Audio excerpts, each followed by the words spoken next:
Supreme court ने सोमवार को लिव इन रिलेशनशिप की याचिका को खारिज कर दिया है। क्या थी यह याचिका, क्या था इस पीआईएल में, और खारिज करते हुए चीफ जस्टिस ऑफ इंडिया यानी कि डीवाई चंद्रचूड़ ने क्या कहा, इसको जानने के लिए मेरे साथ वीडियो में अंत तक बने रहें। मेरा नाम है आशीष गुप्ता और आप देखना शुरू कर चुके हैं खबर बेबाक। चीफ जस्टिस डीवाई चंद्रचूड़ ने इसे बिना सोचे समझे विचार किए हुए एक हेयर ब्रेन्ड आइडिया करार दिया है। एक हेयर ब्रेन्ड आइडिया क्या होता है? एक ऐसा आइडिया, एक ऐसा सजेशन जो आपके दिमाग में रैंडमली आ जाता है बट उस पर किसी भी प्रकार का ज़्यादा सोच विचार नहीं किया गया होता है। Impractical ideas in general. एक वकील द्वारा दायर याचिका में कथित तौर पर लिव इन में रहने वाले कपल द्वारा किए गए बलात्कार और हत्या जैसे अपराधों में वृद्धि का हवाला देते हुए केंद्र सरकार द्वारा लिव इन रिलेशनशिप के रजिस्ट्रेशन के लिए नियम और दिशा निर्देश तैयार करने की मांग की गई। 2 हफ्तों पहले हमारी मित्र खुशी ने एक वीडियो बनाया था जिसमें उन्होंने सब कुछ बताया था लिव इन रिलेशनशिप से जुड़े हुए पीआईएल के बारे में। अगर आप उस वीडियो को देखना चाहते हैं तो लिंक हमारे डिस्क्रिप्शन में है। अब वापस आते हैं अपनी आज की स्टोरी पर कि क्या हुआ इसकी याचिका जो दायर हुई थी उसके रिस्पॉन्स में सुप्रीम कोर्ट ने क्या कहा। सुप्रीम कोर्ट के वर्डिक्ट को समझने से पहले हम ये समझ लेते हैं कि आखिर ये पीआईएल क्या थी और इस पीआईएल का मकसद क्या था। अपनी जनहित याचिका पीआईएल में वकील ममता रानी ने कहा कि यह आइडिया लिव इन पार्टनर्स के कारण होने वाले अपराधों को रोकने के लिए और एक साथ रहने वाले कपल्स की सामाजिक सुरक्षा को बढ़ाने के लिए था। उन्होंने अपने पीआईएल में लिव इन पार्टनर आफ्ताब अमीन पूनावाला द्वारा कथित रूप से श्रद्धा वाकर की हत्या बेरहमी से करे जाने का जिक्र किया। इस याचिका के दायर होने के बाद जस्टिस डीवाई चंद्रचूड़ का एक बयान आया है। आइए उस बयान को देखते हैं।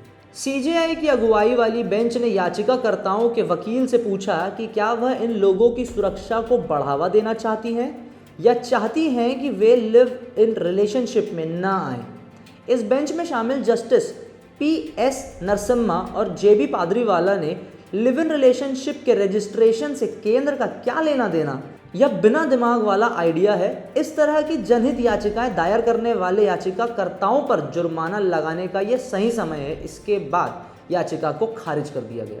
सीजेआई की अगुवाई कर रही बेंच में ज्यूरीज जो हैं उन्होंने अपना वर्डिक्ट दे दिया है और सीजेआई ने भी कहा है कि ये एक बेअकल किस्म का आइडिया है, इसमें कोई तुक नहीं बनता।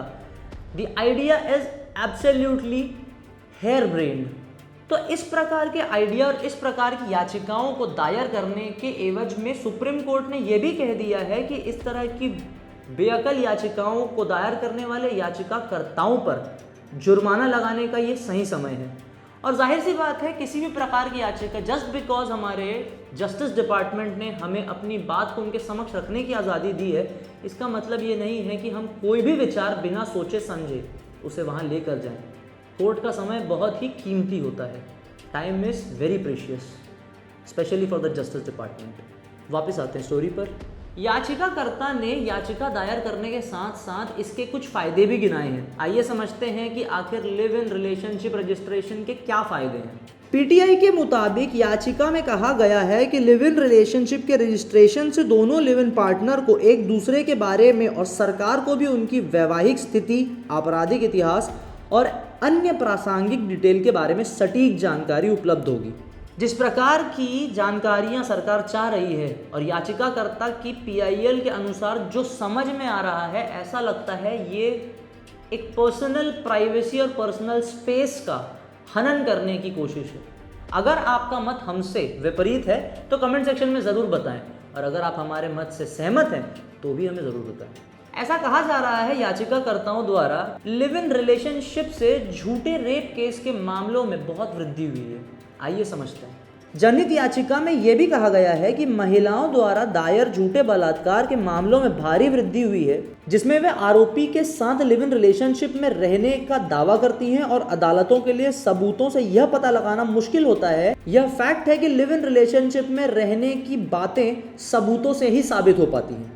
याचिकाकर्ता का यह भी कहना है कि इस तरह के लिव इन रिलेशनशिप में रहने से कई तरह के फेक रेप एलिगेशंस को बढ़ावा मिलता है और क्योंकि फेक रेप एलिगेशंस को प्रूव करना किसी भी डायरेक्शन या किसी भी एंगल से बहुत डिफिकल्ट हो जाता है जब कपल लिव इन रिलेशनशिप में रहते हैं, तो इस कंडीशन में किसी भी प्रकार की कार्यवाही की तरफ बढ़ना मुश्किल हो जाता है।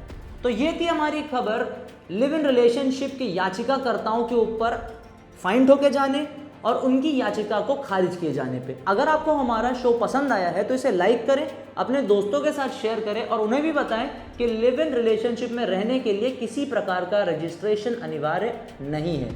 इस तरह की अपडेटेड जानकारियों से जुड़े रहने के लिए खबर बेबाक को सब्सक्राइब करें और जाते जाते बेल आइकन जरूर दबा दें।